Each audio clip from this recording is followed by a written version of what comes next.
Hi, everyone, and welcome.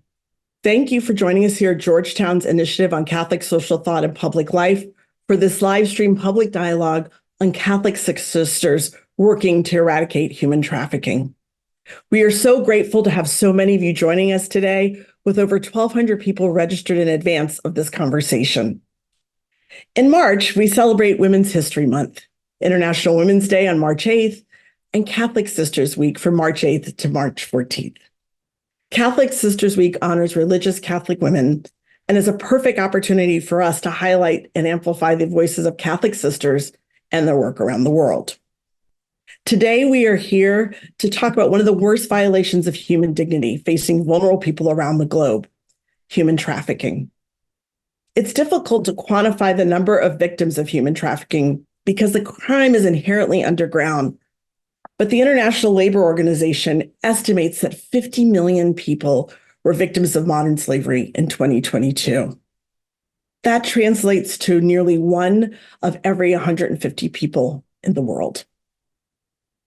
In 2002, St. Pope John Paul II stated that human trafficking constitutes a shocking offense against human dignity and a grave violation of fundamental human rights. We know that Catholic sisters serve on the front lines against human trafficking, helping survivors heal and advocating for solutions. Today, we've brought together a remarkable group of leaders who bring rich experience and insight to our discussion. They are women who are working to advocate, address, and amplify the efforts to end trafficking around the world. Sister Abby Avellino is the International Coordinator of Talitha Kum, the International Network of Consecrated Life Against Trafficking in Persons. She's an active member of Talitha Kum in Japan and is very active in building networks and anti-trafficking activities. Katie Bowler-Goes-Wish is the Executive Director of the Alliance to End Human Trafficking, which is a collaborative, a faith-based national network that offers education, supports access to survivor services, and engages in advocacy to eradicate human trafficking in the United States. Members of this alliance include over 200 congregations of Catholic sisters, coalitions working against human trafficking, and individuals. Sister Patricia Egbulim is the 2023 recipient of the Human Dignity Award from the Sisters Anti-Trafficking Awards for their lifetime achievement in addressing exploitation. She's established and runs a shelter for victims of human trafficking, organized support services for survivors of sex trafficking, runs mass awareness programs in high-risk areas and schools, and is a national leader on addressing human trafficking in Nigeria. And last but not least, we have Sister Alicia Joseph, who has served as a member of the Canon Law Council of the International Union of Superior Generals and has served the Sisters of Mary Immaculate as a provincial secretary, provincial counselor, formator, teacher, and local superior. And in these roles, she supported the ministries that help rescue exploited girls and prosecute traffickers. Once again, thanks to all of you joining us here on the live stream. Please share your thoughts on social media using the hashtag #EradicateHumanTraffickingGU and by tagging GU as CST Public Life and GU at GU Berkeley Center, or one of our co-sponsors for today's dialogue. We'll have an opportunity for questions and answers later on, so please submit questions for the panelists by following the prompts at the bottom of your screen. This dialogue is being recorded and will be posted to our website and social channels for later viewing. So now let's start the conversation. I'd like to ask each one of you to take your turn in answering the opening question. And Sister Abby, I'm going to start with you. For those of us concerned about human trafficking, what is the most important thing for people to understand about this crime against humanity? Thank you so much, Kimberly. And also I take this opportunity, to thank and hosting this event. This is a good opportunity for us also to really express this campaign against human trafficking. And this is what we would like to stress out, that we have to be involved. And this is the crime against against humanity. Human trafficking is an issue that we really need to talk about, as in everyone has to embark in this situation. It's against human rights, actually. And it's really what you have mentioned earlier, This is a call to everybody, a call to a church that to respond, an opportunity also to express the work of our sisters globally. We are 6,000 members of Talitha Kum, and many of you that you mentioned here are here really to eradicate and to really combat this human trafficking. Trafficking is not something out there. It's happening everywhere. It can happen to anyone as into anyone. Each person is a potential victim of human trafficking, and here is the global issue that we need to take on and really to embark to eradicate this trafficking. And I'm happy that I'll be here also to share what our work at the grassroots from our perspective as a working at the grassroots, as you know. We as a network of Talitha Kum really come from the grassroots, and I'm bringing here the story and the work of our sisters. Thank you. Thank you, Sister Abby. Sister Patricia, I'd like to come to you next. Again, the question is about human trafficking and how to help people understand this crime against humanity. You know, how I got involved in combating human trafficking was really as women religious, the Catholic Sisters of Nigeria. We heard from our counterparts in Italy that many Nigerian women were littering the streets of Italy in forced prostitution. And then we got involved. We went over to see what was happening. And as the president of Women Religious at the time, I led the delegation. And what we saw was totally against human dignity. It was horrendous. It was destructive, evil against humanity. And that was how we, as Women Religious of Nigeria, mobilized ourselves and got round to combating human trafficking. Thank you, Sister Patricia. Sister Alicia, I would like to come to you with the very same question. Thank you, Kimberly. I'm glad to be here, and I thank you for organizing this discussion, this conversation. I'm glad to share what our sisters are doing. We are founded in 1948 by an American bishop, Bishop Luis L.R. Morrow, and with the main mission of evangelization and catechesis and special thrust to women, girls, and children. In 2009, the then Superior General attended the UIST plenary assembly, and she realized the need to work for anti-human trafficking. And she entrusted that work to one of our sisters, who is also a civil and criminal lawyer, Sister Sally. And she was provided with sisters to assist her. And we realized this human trafficking is a big social evil, and certainly the modern form of slavery, which includes sex trafficking, labor trafficking, and organ trafficking. In South India, we have another form of trafficking. Maybe in last 2-3 years it began. We call it love jihad. You may not be aware of that, so I will explain a bit about that. Young men, they are trained to fall in love with the Catholic girls. And in such a way, they instruct these girls, they fall in love, they promise to marry, and then this girl elope with the man. And once he gets her, the next action is either to change her religion into his religion and take her, allow someone else to marry her, and who would again sell her, resell her into brothel houses. And that is the saddest part of it, and they are aiming at Catholic girls. These are educated women, educated girls, not illiterate ones. The other in North India, what we have is mostly due to ignorance, poverty, and illiteracy. Thank you, Sister. And Katie, we come to you. You work with sisters. You're not a sister, but you work with so many sisters, a number of congregations with the Alliance. How do you, how for those of us concerned about human trafficking, what must we understand about this crime against humanity? For me, I think, it's really probably two things, twofold. There's sort of the adage that if you see something, you say something. So if something looks out of place or not quite right, on our website, we have lots of indicators for human trafficking. I think people are hesitant to want to approach law enforcement or nonprofit organizations that can maybe help because they're worried about maybe getting it wrong.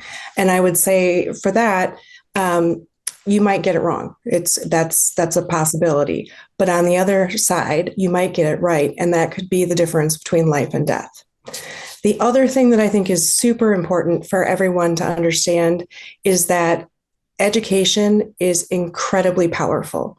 If we are educating our young people, our children, adults, parents, leaders, government organizations, non-government organizations, on all the different aspects of human trafficking, what it can look like, what the root causes of human trafficking are, and what possible systemic solutions might be out there, we really can make progress in this work to end human trafficking.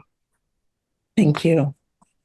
So, Sister Abby, I want to come back to you to have a little bit more conversation with you. You're the international coordinator of Talitha Kum, the International Network of Women Religious Fighting Human Trafficking. You're a Maryknoll sister.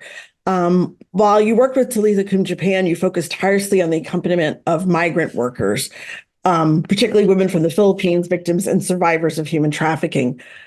Help us understand the basics here. What is human trafficking? Who does it affect? I mean, we've heard a little bit about it, but I'm going to ask you to expand upon that. And what are its dimensions and impacts? Sure. Thank you. Yes, by definition, it's really human trafficking is really a movement of people, but this is a different way of movement.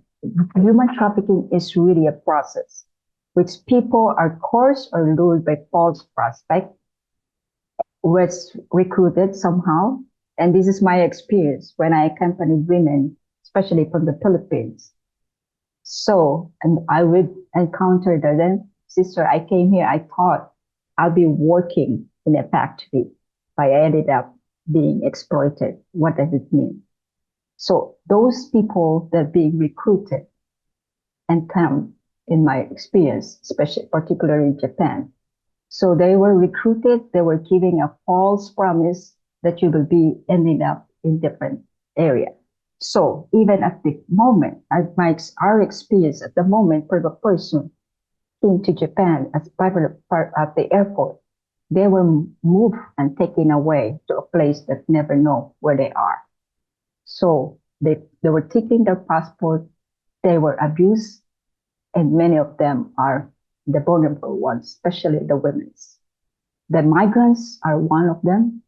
The refugees, people move because they would like to find a better life.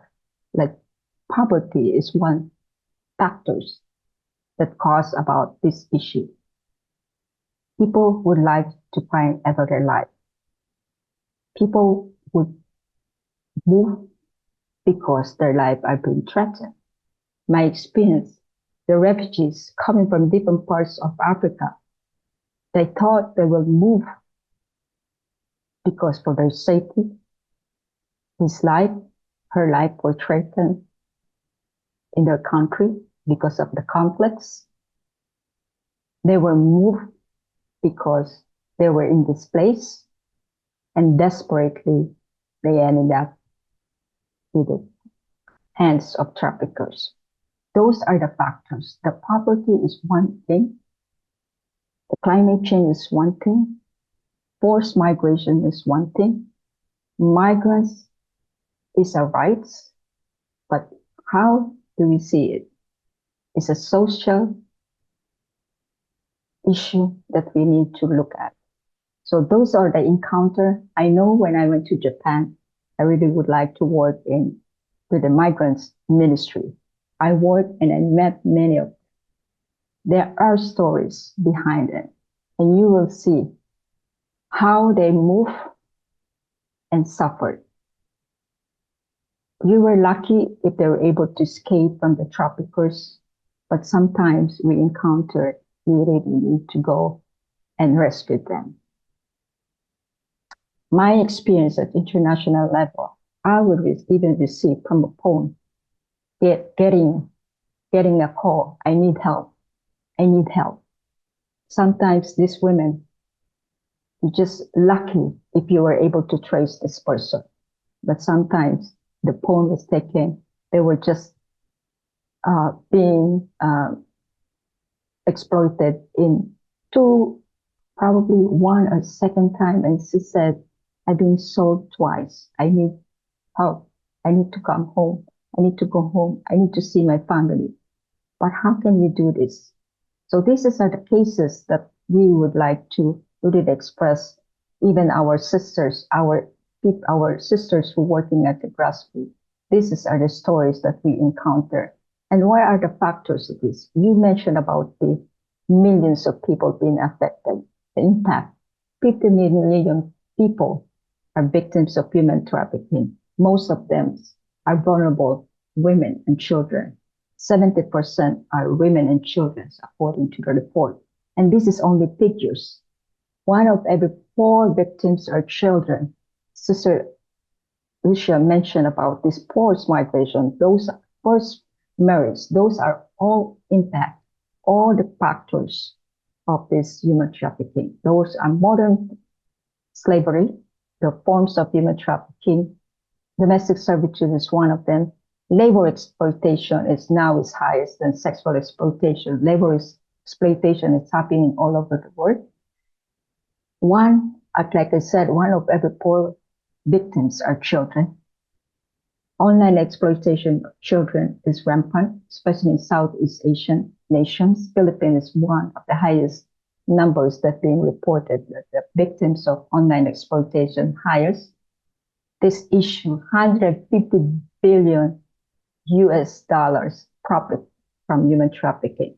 Those are the figures, that numbers that we will see, that we need to really look at it. Economic factors of one of the impact of this issue, social cultural factors, the political factors, and even personal factors. What we are really would like to stress us out this conversation. So there are many profiles. There are no single profiles of person, yeah? But Sure. please, we'll see all those variables, people, the women, especially the children, are the most vulnerable to human trafficking and exploitation. Sure. Sister, as you talk about the number of children, 1 in 4, and you also talk about how economic exploitation is part of this. On the International Day of Prayer and Awareness Against Human Trafficking, which was February 8th, you said, we invite everyone to listen and observe attentively, to dream together with the young people for a better world and to act for change, starting from a personal, community, and institutional commitment to effectively counter the causes of trafficking and exploitation. When you talk about this having such a great impact on so many people, what do you think are the personal, communal, and institutional commitments we need to make to effectively counter the causes of trafficking and exploitation? Thank you. Oh, those are the things that I would really invite everybody, because everybody, we have a role to play to combat human trafficking, even at personal levels. Personal levels, we are all called for transformational behavior. What do I mean by that? Are we aware? We are aware every single day, every day. Human trafficking is, like I said earlier, is not happening out there. It's happening here in front of us, even our neighborhood. Sometimes you don't know a person being locked out, nowhere to go, but this person is really looking for a help. It's a hidden crime that we really need to pay attention. Personal levels. What I mean by personal level, am I willing to step up? Am I aware the cause or the cause? Even the tea that I'm drinking, do I know where it came from? The clothes I'm wearing. There are many products that we are connected to the modern day slavery. Number one product, as you know, are electronics. We are aware of this. But this issue that we really need to look at it, how we are really be mindful at what we're doing. This is a personal level. Like I said, even a table conversation, the seafood that we're eating. I was in Indonesia at one point. Many labor exploitation happening there. I could not eat the seafood, the shrimp, when I found out who are doing packaging, child exploitation, labor exploitation. People are dying on the ocean. They were forced 20 hours a day. In Japan, many women get sick and tired of peeling oyster. Their hand burned out.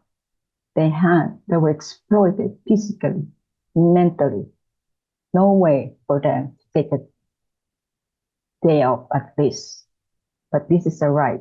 We need to find a way to give the rights of the people. They're not commodity, like I said. And how will we do it?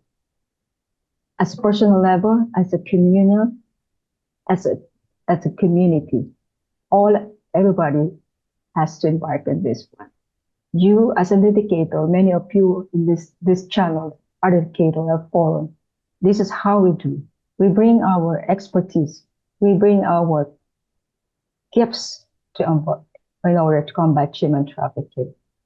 It's a call to each of us to recognize its dignity, to take an action against human trafficking. It's a crucial. We really need to look at this, the reality of human trafficking.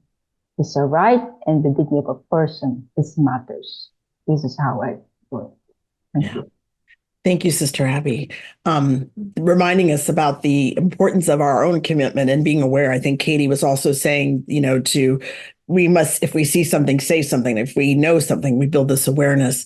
Sister Patricia, you're a member of the Sisters of St. Louis, and you recently received a Human Dignity Award for addressing exploitation as the anti-trafficking advocate for more than 20 years.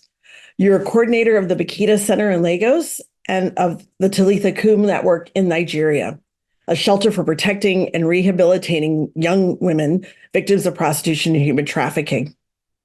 Why is addressing human trafficking a priority for your ministry and the work of your community? Thank you very much. Yes, human trafficking is very much a priority to us, my community, the Sisters of St. Louis, because the vision of our founder is to have a world healed and transformed by the saving grace of Christianity. And at our recent chapter, one of the chapter calls was to be in solidarity with the poor, the marginalized, the vulnerable. And so we see it as a very special commitment to uphold the dignity of the human person. Because human trafficking, as we know it, and as we see it, and as we have experienced it, I live in a shelter with victims of human trafficking, and I see how much they are traumatized, they are battered and shattered, and their human dignity deprived, removed from them. So our congregation sees it as a serious commitment that these children, be it women, girls, or even men, the human person, who is created in the image and likeness of God, should not be treated as a commodity. And that is what human trafficking is all about. Treating human beings as commodity, selling and buying and exploiting for our own gain, for the gain of the traffickers. And something has stayed very strongly with me. That was the exhortation that our Holy Father, Pope Francis, gave to us, members of the Talitha Kum, in 2019, that we should condemn the commodification of human beings, of people created in the image and likeness of God. And since then, I have taken it on myself. Whenever we go for sensitization, creation of awareness, I condemn the commodification of human beings. People treated in the image and likeness of God should not be treated as commodities and should not be seen as commodities. Everybody has a right. Everybody has the dignity, and promoting the dignity of the human person is very central to the mission of my congregation. So this is why human trafficking is very much a priority to our congregation. And this is why we invest in ensuring that human trafficking is eradicated, greatly reduced, if not totally eradicated. And Sister Patricia, as you talk about commodification of people, that even those two words don't belong together. We know that one of the major contributions to adult human trafficking is migration and relocation. We talked about forced migration. Sister Abby mentioned climate change. Survivors of human trafficking reported that they were trafficked as their status as a migrant. What do you think are the most effective strategies to support migrants and to educate and protect them from human trafficking? Thank you again.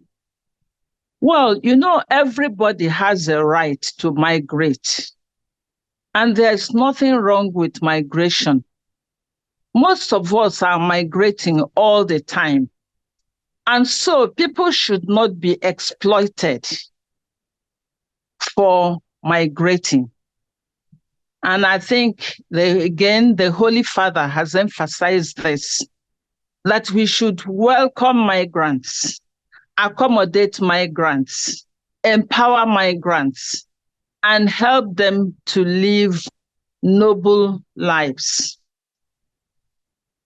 But one of the things I would advise, and I always say this to young people,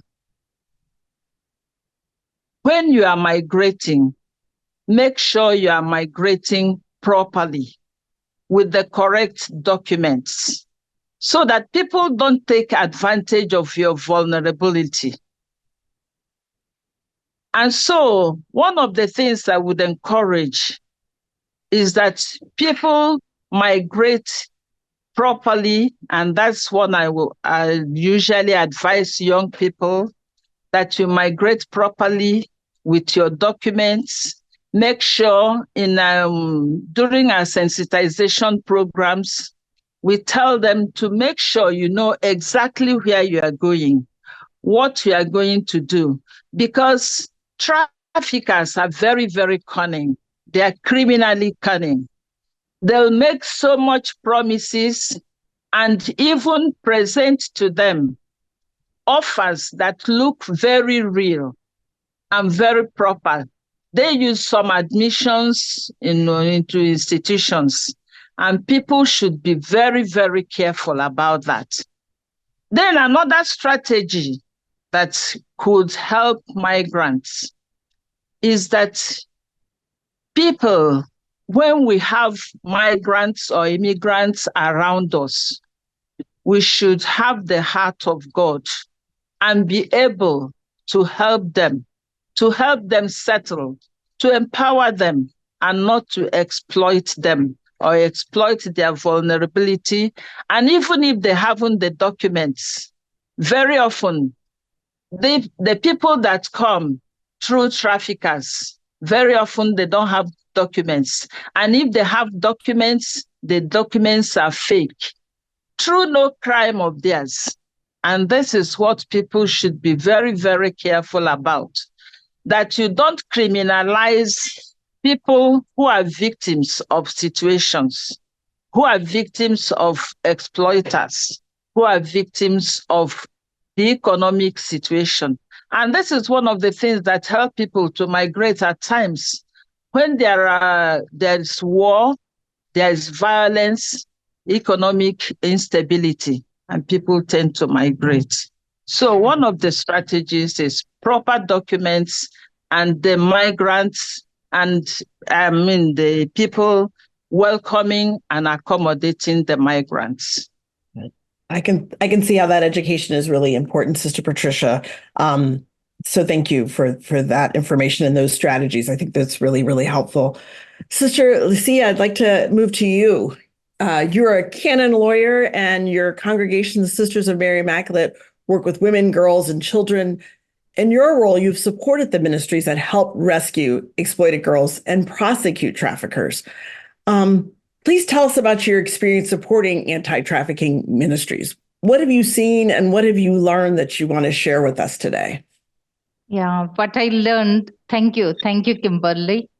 My experience is the pull factors for this trafficking is the agents, they give lucrative employment proposals in big cities because these people are very poor, they are illiterate, they are ignorant. And when they hear that if they go to such and such city, they get lots of money, they easily give into. They also promise easy money, better pay, and comfortable life. And these ignorant, illiterate people are looking for that. And the agents, they have middlemen or middle women who make false promises and false job opportunities. And the parents, when they are finding it very hard to bring up these children, when someone promised them a certain amount of money, it will be less than $100 that they are promising. But for these economically poor villages, that's a huge amount of money. And so parents, in their struggle for money, they sell their children, hoping these children will go to the big cities, they will work and send money for them. Due to their poverty-stricken, illiteracy, ignorance, they do this selling of their own children. Once the person is sold, these agents resell them into prostitution, cheap labor, and also removal of organs. Another major problem faced by these economically poor people, once they're outside their state, outside their home, they are not able to communicate properly because of their illiteracy.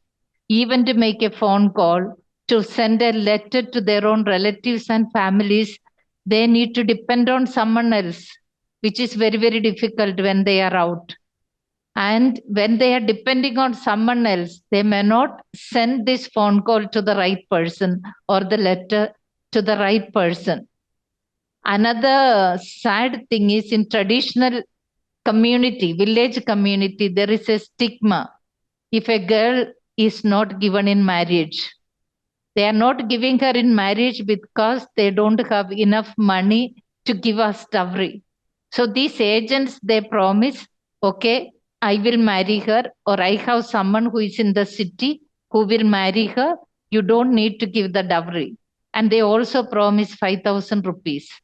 So this ignorant and illiterate mother or father, when he realizes I get 5,000 rupees and my daughter will get married and I don't need to give her dowry, they easily give in. But this poor child, this girl, this young woman who is taken is being sold into brothel houses and from there to another brothel houses.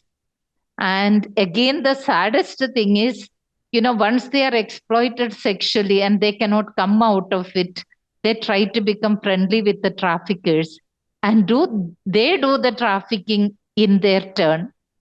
And so many are being trafficked. That's the very reason our founder told us, prevention is better than cure.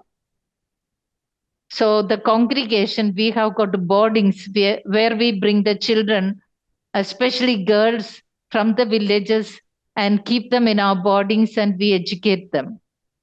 And so literacy, education, make them aware. And we also conduct, especially Sister Sally and team. She has held more than 1,000 camps, empowering, educating, and making people aware of easy migration, right to migration, and then traffickers, what they are doing. Most of these women, even the parents of these young women or girls, do not know what the traffickers are doing. They promise them when they don't get money, when they don't get any information from their children or daughters, they approach us. Sure. And that's the time we also plunge into action to rescue them. So, Sister Alicia, you've talked a lot about how the poverty contributes to this and even what your congregation has done.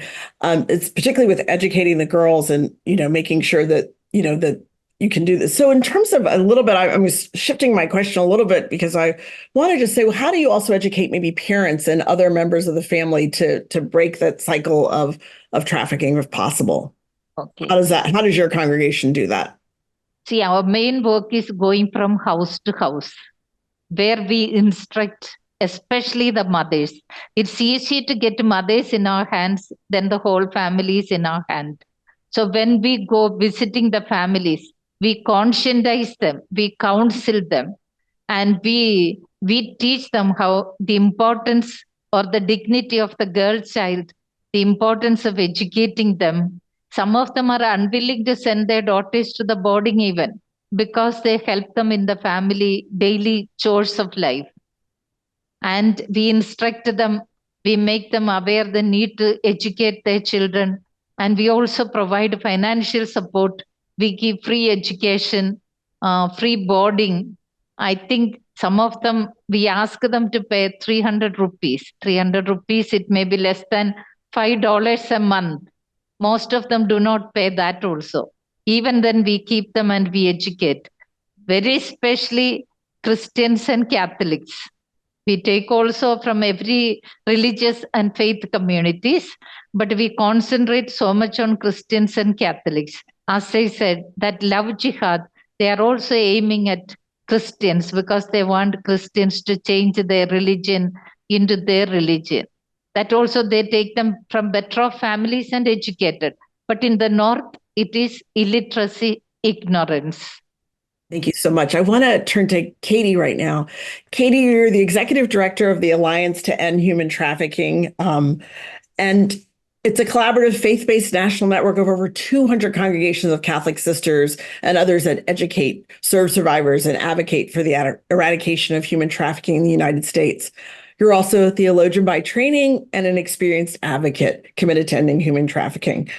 So I'm going to ask you a little bit more about policy. What do you think the U.S. Congress can do? I'm thinking about the context here in the United States. And I know a lot of our listeners are from around the world, but just also what can the U.S. government do? And this might be enlarged for others later about what other governments can do. What should they do? And what's in the way? I know there's a lot of polarization in our country right now about even the budget. So when we're talking about something like human trafficking, how can we make a difference? And are there areas of success in your advocacy and the advocacy of the Catholic sisters you work with? Sure. Thank you, Kimberly, for that very small question. But it is, there's been a lot of conversation around the idea of forced migration. And actually, we're in the middle of a rather large project in conjunction with the National Advocacy Center of the Sisters of the Good Shepherd, working on policy solutions, legislative solutions to mitigate some of the risk faced by migrants. Especially people who are migrating irregularly, they're forced to leave their home, flee for whatever reason. We know that the Polaris Project did a report in the past couple of years that indicated that the identified, and we know it's a very underreported crime, but identified people who have encountered human trafficking, 77% of those identified victims of trafficking in the United States are immigrants. So we know that if we can tweak some of the policy around immigration and assist migrants who are, very vulnerable because they're coming into a country where they might not have any money, they might not speak the language, they might not be able to legally work. And they're fleeing something. So, it's not like they packed up their U-Haul with all of their belongings and made it to their new country and all is well. So we've really looked at three particular pieces of legislation or policy. The one that is most overreaching and all-encompassing is the Trafficking Victims Prevention and Protection Reauthorization Act. It has recently passed the House of Representatives. We are hoping that it will be fast-tracked into the Senate and passed. It has stalled in the Senate, but it is crucial to be able to get funding and assistance to people in our country, but also to people in countries that we see a large number of migrants. We want to be able to empower people to stay in their homes. When we're talking about this, our core team of people, we often say, no one leaves home unless home is the mouth of a shark. And so understanding, the situation of migrants, I think is very crucial for people in America, but also understanding that there are, pieces of legislation that can really not only, help the immigration system become more efficient. We're working on a special children's docket. The name of the bill escapes me, but I believe our particular webpage for this project is in the resources. And so you can look at the various legislation that we're working on, but this particular piece is really looking at providing assistance to unaccompanied minors.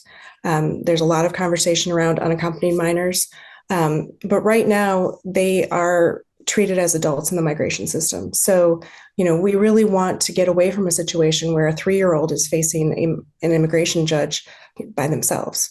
We want them to be able to be trained, people who are, social workers or guardian ad litems, or this doesn't touch on lawyers, but people who can train or can be trained to see perhaps warning signs or indicators of trafficking for maybe children who have been trafficked, but also helping so that they aren't trafficked.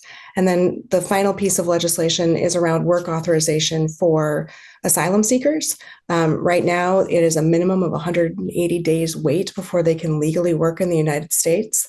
And if they have to provide for their families and they can't work legally, they're really forced into a situation where it's feed your family, work illegally, what do you do? And these are hard choices that thankfully many of us don't need to face, but so many of our brothers and sisters do face them every day.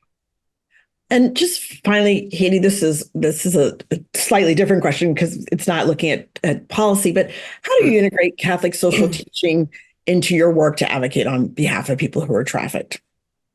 So, I think when we look at our organization and our mission, Catholic social teaching, particularly the dignity of the human person, is really the starting point from which we operate. So we know that every human was made in the image and likeness of God. And because of that, they have this innate dignity. And that for us is a really big piece. But we also look at, Catholic social justice has been part of our church from the beginning. But when we look at Catholic social teaching in this sort of modern era, we started with some encyclicals in one encyclical in the late 19th century, Rerum Novarum, which was on the dignity of workers and work and workers' rights, and really revolutionized the thought around the right to work, the right to work in an environment that is safe, and really embracing that God-given dignity. So when you look at Catholic social teaching and the various encyclicals that have come since Rerum Novarum, it really is this development of these 7 pieces of thought, from solidarity to human dignity. Great, thank you. You girls have all been doing such a wonderful thing. We're really already, believe it or not, almost short on time, but I'd like to go to a general question for everyone. And Katie, you really stepped into this. What is the role of faith in empowering people to resist trafficking, both for people at risk of becoming victims of trafficking and the communities they're part of? Even mentioning Rerum Novarum, but Sister Abby, I'd like to go to you, is to think about how does the role of faith in empowering people to resist trafficking, but also both for the people becoming victims and those in terms of their community. We'll start with you, and I'll try to get to everyone. And I'm watching time. Well, yeah, this is a really, like I said, it's an important role for us, especially the members of the church per se. It's everybody's work, and it's really we did mention earlier about the migration issue. I mean, everybody has a right to move, everybody has a right to migrate, but in education is one thing. Like I said, at the grassroots level, we are trying to educate even as young as early as possible. Young people are really embarking on that in order for us really to know their rights, or also to help among the peers, the young people, not to be trapped in the traffickers. Those are everybody's responsibility, act responsibly in order to counteract this trafficking. The networks of traffickers are really expanded. So we as a church, we need to strategize how to network each other.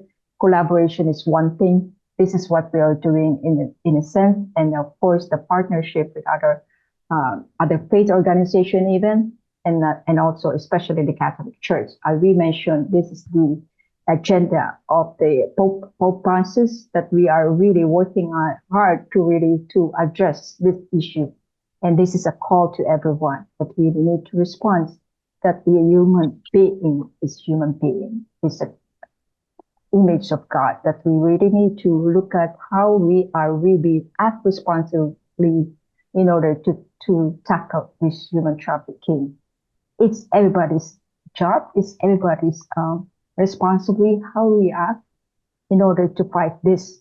It's interconnected. You and I are the same. Your behavior connected, my behavior. All stakeholders, everybody, even the traffickers themselves. We need transformation here. Right. So no, yes. Right. I mean, like even what we're saying here, we come back the supply chains. So we need to really transformation, a change. We could be powerful if we can work together. Everybody's voice is counted. Survivor's voice is counted. You and I are really responsible in order to fight in this crime. Right. We're all part of one human family, right? So we all bear responsibility. It's, again, the rights and responsibilities that are part of our Catholic social teaching. Sister Patricia, I just want to maybe just have you go a little bit thinner on this. So what is the role of faith for empowering people to resist trafficking? So these women you live with at the Bakita Center, how does their faith inform them to resist trafficking? Thank you. Actually, when you talk of the Bakita Center, we usually tell, actually, the victims of human trafficking that we have there, we call them treasures. We don't refer to them as victims. We don't refer to them as survivors. We call them treasures. So when I talk of the treasures, you know whom I'm referring to, those living with us in the shelter. Now, the faith, once they are directed to us, the Catholic sisters, we tell them that nothing happens by chance. God has a reason for directing them to us. And so spiritual direction is a very important aspect of counseling. We counsel them, give them the fundamentals of counseling for their healing, but also the place of God in their lives is very, very important. Because we find that some of the why human trafficking is flourishing is because of the mindset of the young people. Everybody wants to get rich. Everybody wants to make money, and just throw the dollar in front of them, and then they can do anything. So we tell them that money is not everything, that they have to get it right with their God. They are created in the image and likeness of God, and God has everything in place for their own good. Their rights, the social teachings of the church, their rights and responsibilities, their human dignity to be promoted. And so most of them in the shelter, they attend our prayers. We have praying sessions with them. As I said, the spiritual direction, catechizing, and we share life and share faith with them. Even though in our shelter, you have people of all faiths, even Muslims are in our shelter, and Christians of various denominations. So we try to uphold the teachings of the church, which is for their good, the human dignity and the transformation of the human person, so that we are all God-oriented, taking responsibility for our lives and for the life of the other person. And then we realize that exploitation, taking advantage of the other person, is very wrong. Right. So those are the things that happen in our shelter. And many of them on their own, some of them are attending catechism classes, many have been baptized, and they share our faith and share our life because we have everything in common with them.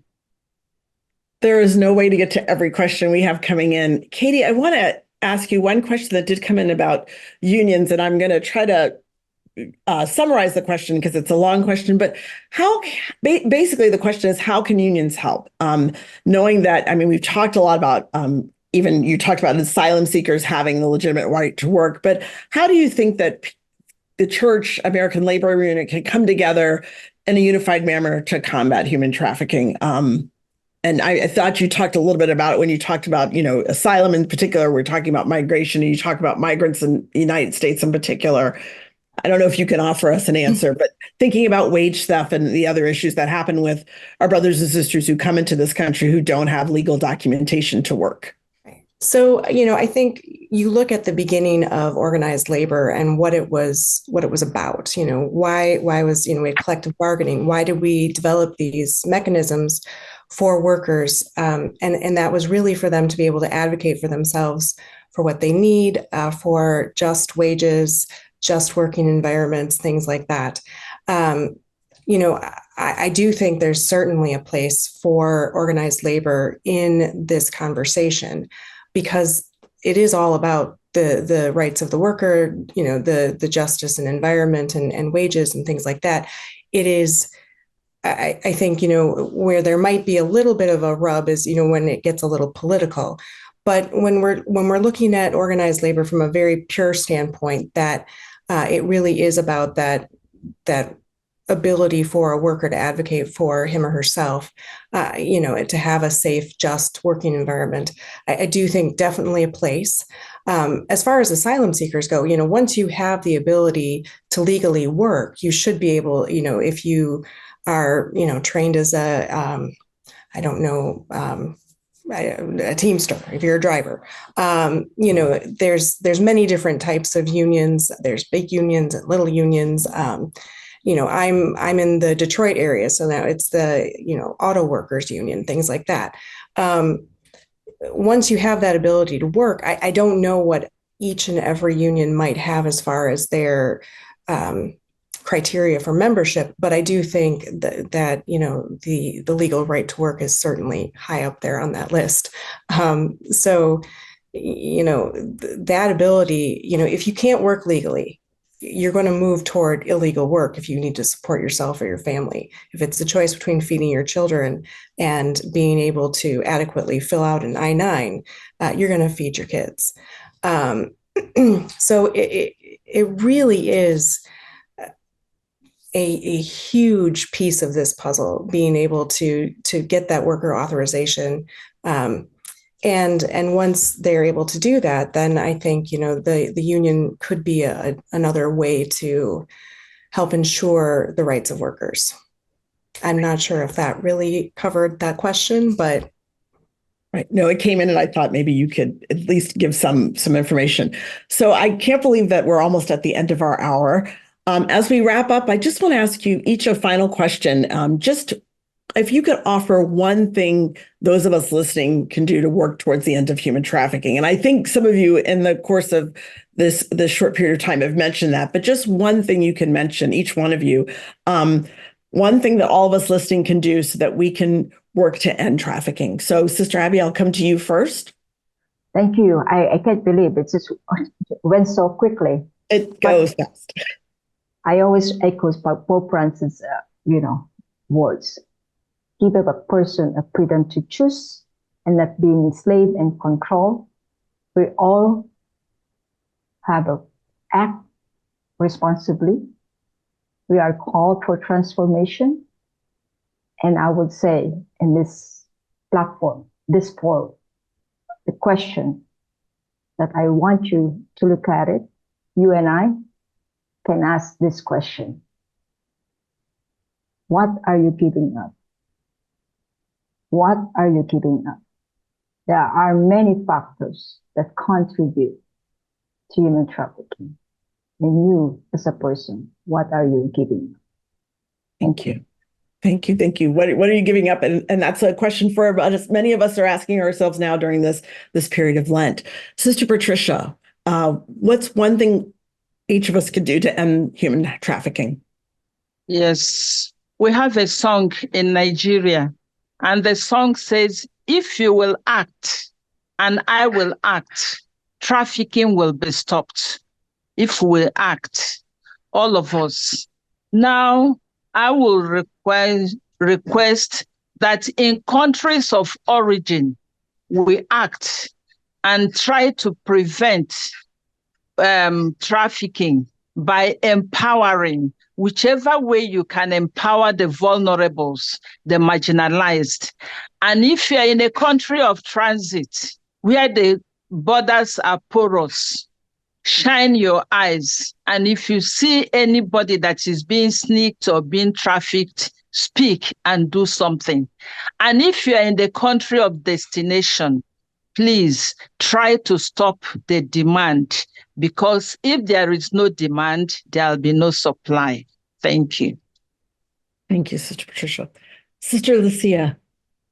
I feel in the Indian context, what we can do is use social media, because today youth are, they are attracted by social media. Use social media to conduct awareness program. Even in the villages, if they have nothing to eat, also they have the mobile phone and they have access to social media. So even those who are listening to us right now could also think of making some videos less than 1 minute to make aware of the people in all the platforms of social media. And then that will spread very fast. People become aware what the traffickers are doing. Why are they trafficking human beings? Why are they approaching the parents with so many promises? One thing that, and then conduct awareness programs using our own institutions, schools, boardings, villages, and reaching out to kids of economically poor society, and then make them alert of being victimized. I feel that is very, very important. Also, the trafficked victims, when we rescue them, accompany them, counsel them, and give them that self-worth through our accompanying and giving them skilled training so that they can find a means of living. They don't have to depend on others. I feel that is very important. Thank you, Sister Lucia. And Katie, we come to you finally. What's one thing you think you can do to end human trafficking? Well, as people of faith and members of the human community, we really have a moral imperative to act on our faith. You know, faith is wonderful, but if you just let it sort of fall by the wayside and it's only there for Sunday, it's not going to do much. And one of the ways to really work toward prevention of human trafficking is to educate yourself. Learn about indicators of human trafficking, learn about root causes of human trafficking, participate in advocacy, platforms, sign up for action alerts. I think the key here is to learn and act. Thank you. So I think we have our, for lack of a better term, marching orders, and so many things that we can do. But acting, we've heard everyone really telling us that we need to act, to be prayerful, and to use our social media. So those of us who use social media, there are ways that we can be contributing to this. I want to take the time to thank all of you, Sister Abby, Sister Patricia, Sister Lucia, and Katie. This has been such an important conversation, and you have so much knowledge. And of course, we didn't even have enough time to get to everything that we wanted to get to, but I think we covered really great ground and hopefully created interest for those around us. Just a reminder, this conversation will be recorded and posted on our website and on our social media channels, Sister Lucia. And there'll be follow-up resources for discussion also on our webpage that you can follow a number of things that were mentioned during this conversation today. I hope that all of you can join us for other dialogues. Next week, March 12th, we'll be hosting, on Tuesday, March 12th, we'll be hosting a Dahlgren Dialogue here on campus at Georgetown University at the Dahlgren Chapel. The Francis Factor at 11 years, the Synod, lay leadership, and the social mission of the church. It will start at 6 p.m. in the Dahlgren Dialogue, and it'll be include Sister Nancy Picard, who's the Undersecretary for the General Secretariat of the Synod of Bishops, the first woman to hold this position, and has been a global leader in the Synod from 2021 to 2024, the 2024 process. Bishop Daniel Flores, the leader of the U.S. Bishop Synod process, and the bishop from the Diocese of Brownsville, Texas. Dr. Cynthia Bailey Mans is one of the 4 U.S. Catholic lay participants in the Synod on Synodality. She will also be part of this dialogue. Chris-Ann Valancourt Murthy, she's the executive director of the Catholic Mobilizing Network.